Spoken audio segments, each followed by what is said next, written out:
Hello കൂട്ടുകാരെ, എല്ലാവർക്കും എൻ്റെ പുതിയ വീഡിയോയ്ക്ക് സ്വാഗതം. അപ്പം ഞാൻ ഇന്ന് ഉണ്ടാക്കാൻ പോകുന്നത് പുതിയ ഒരു ഐറ്റം എന്നുവെച്ചാൽ എല്ലാവരും ഉണ്ടാക്കി കാണും, പക്ഷെ ഞാൻ ആദ്യമായിട്ടാണ് ഉണ്ടാക്കാൻ പോകുന്നത്. അപ്പം എന്താണെന്ന് നമുക്ക് കാണാം.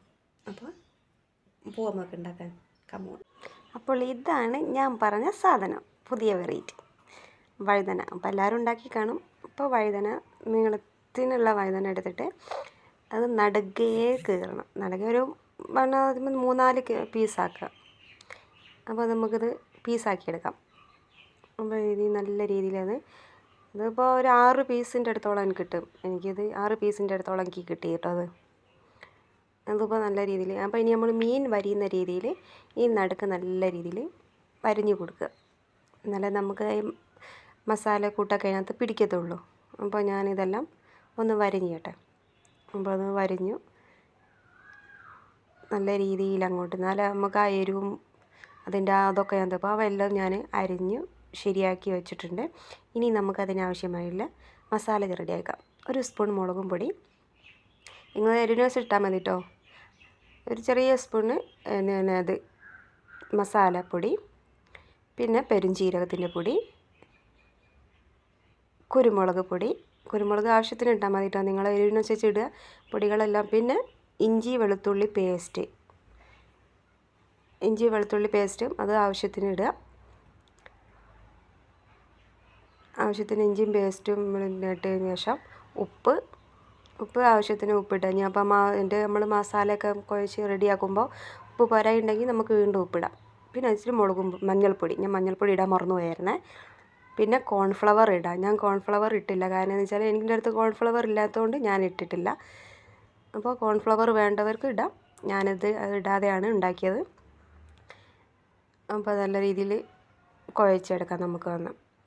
മീൻ ഇതാക്കുന്നത് തൊട്ട് തന്നെ നല്ല രീതിയിൽ മസാല എല്ലാം റെഡിയാക്കിയതിന് ശേഷം നമ്മൾ വഴുതനങ്ങ വരിഞ്ഞ് വെച്ചിട്ടില്ലേ, അതെടുത്തിട്ട് നമുക്ക് നല്ല രീതിയിൽ തേച്ച് പിടിപ്പിക്കാം. നമുക്ക് അതിനകത്ത് നമ്മൾ മീൻ വരിയുന്ന കൂട്ട് നല്ല രീതിയിൽ വരിഞ്ഞിട്ടുണ്ടല്ലോ, അപ്പോൾ അതിൻ്റെ അകത്തോട്ടൊക്കെ ഈ മസാലയൊക്കെ പിടിക്കുന്ന രീതിയിൽ നല്ലോണം ഈ മസാലയൊക്കെ തേച്ച് കൊടുക്കുക.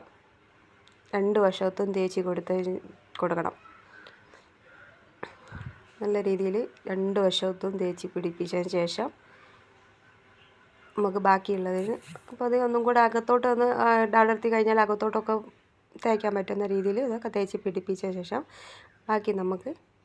ബാക്കിയുള്ളതിനും കൂടി തേച്ച് വെക്കാം. അപ്പോൾ അതിനെല്ലാം ഞാൻ തേച്ച് റെഡിയാക്കി വെച്ചു. ബാക്കിയെല്ലാം ഞാൻ റെഡിയാക്കി തേച്ചു എല്ലാം വെച്ചു. ഇനി ഒരു 10 മിനിറ്റ് നമുക്കിതിനെ റെസ്റ്റ് ചെയ്യാൻ വെക്കാം. അപ്പോൾ അത് നമ്മൾ 10 മിനിറ്റ് റെസ്റ്റ് ചെയ്യാൻ 10 മിനിറ്റ് ശേഷം നമ്മൾ എടുത്ത് നോക്കുമ്പോൾ ഒക്കെ സെറ്റായിട്ടുണ്ട്. അപ്പോൾ ഞാൻ എണ്ണ ചൂടാക്കാൻ വെച്ചായിരുന്നു. എണ്ണ ചൂടായതിന് ശേഷം നമുക്ക് അതിലിട്ട് ഒന്ന് പൊരിച്ചെടുക്കാം. അപ്പോൾ ഇത് ചട്ടിക്കകത്ത് 2 എണ്ണയെ പോകത്തുള്ളൂ കേട്ടോ. അപ്പോൾ നല്ല രീതിയിലൊന്ന് 2 വശം ഒന്ന് വേവിച്ചെടുക്കാം. അപ്പോൾ അത് 1 വശം നല്ല രീതിയിൽ വെന്തിട്ടുണ്ട്. ഇതേ കൂട്ട് നല്ല രീതിയിൽ മൊരിഞ്ഞ് ഒത്തിരി അങ്ങോട്ടും മൊരിയണ്ട കേട്ടോ, എന്നാലും ചെറിയ രീതിയിൽ നല്ല രീതിയിലൊന്ന് വെന്തെടുക്കാം. അപ്പോൾ അതാ ആദ്യത്തേത് നമ്മൾ നല്ല വഴുതനങ്ങ ഫ്രൈ റെഡി ആയിട്ടുണ്ട്. അപ്പോൾ ബാക്കിയുടെ നമുക്കൊന്ന് വറുത്ത് പോരാം. അപ്പോൾ ബാക്കിയുള്ളത് റെഡിയായി. അപ്പോൾ നമ്മളെ വഴുതനങ്ങ ഫ്രൈ എല്ലാം റെഡിയാക്കി വെച്ചു. ഇനി നമുക്കിതിന് ഡെക്കറേഷൻ ചെയ്യാം. അത് മറന്നു പോകരുത്. ഒരു സവാളൊക്കെ ഞാൻ റൗണ്ടാക്കി അരിഞ്ഞു വെച്ചായിരുന്നു. അതൊക്കെ ഇതിൻ്റെ മേളിലൊന്ന് ഡെക്കറേഷൻ ചെയ്ത് നമുക്കൊന്ന് റെഡിയാക്കാം. പിന്നെ ഒരു കാര്യം ഞാൻ പറയാൻ മറന്നുപോയി. ഞാൻ എണ്ണ അടുപ്പിൽ വെച്ചപ്പോൾ എണ്ണയ്ക്കകത്ത് ഞാൻ കരിവേപ്പില ഇടാൻ മറന്നുപോയി കേട്ടോ. കരിവേപ്പില ഇട്ടിട്ട് ഒന്ന് വറുത്ത് കോരിയാൽ മതി. നല്ല പ്രത്യേകം ഇച്ചിരിയും ടേസ്റ്റ് കൂടും. ഞാൻ ഇടാൻ മറന്നു പോയത് കേട്ടോ. അപ്പോൾ അതിൻ്റെ മേളിലൂടെ ഒന്ന് ഡെക്കറേഷൻ ചെയ്യാൻ ഞാൻ ഇച്ചിരി കരിവേപ്പില എടുത്തിടട്ടെ കേട്ടോ. അപ്പോൾ എല്ലാവരും എൻ്റെ വീഡിയോയ്ക്ക് ലൈക്കും ചെയ്ത് ഹൈബും കൂടി ചെയ്യാൻ മറക്കരുത്. അപ്പോൾ ഇനി നമുക്ക് ഇതിൻ്റെ ടേസ്റ്റ് എങ്ങനെയാണെന്ന് അറിയാൻ പോവാം. ഓക്കെ, വരൂ. ഇനി നമുക്ക് ഒന്ന് ടേസ്റ്റ് ചെയ്ത് നോക്കാം. അങ്ങനെ ഞാൻ ചോറ് എടുത്ത് വന്നു. ചോറിനകത്ത് ഞാനൊരു പീസ് എടുത്ത് വെച്ചു. അപ്പോൾ ചെറിയ കഷ്ണം ഉള്ളി എടുത്തു. അപ്പോൾ ചോറിൽ കൂട്ടി ഒന്ന് കുഴച്ചിങ്ങാണ്ട് റെഡിയാക്കി. അപ്പോൾ ഇച്ചിരി കൂടി ഉള്ളി എടുത്തു.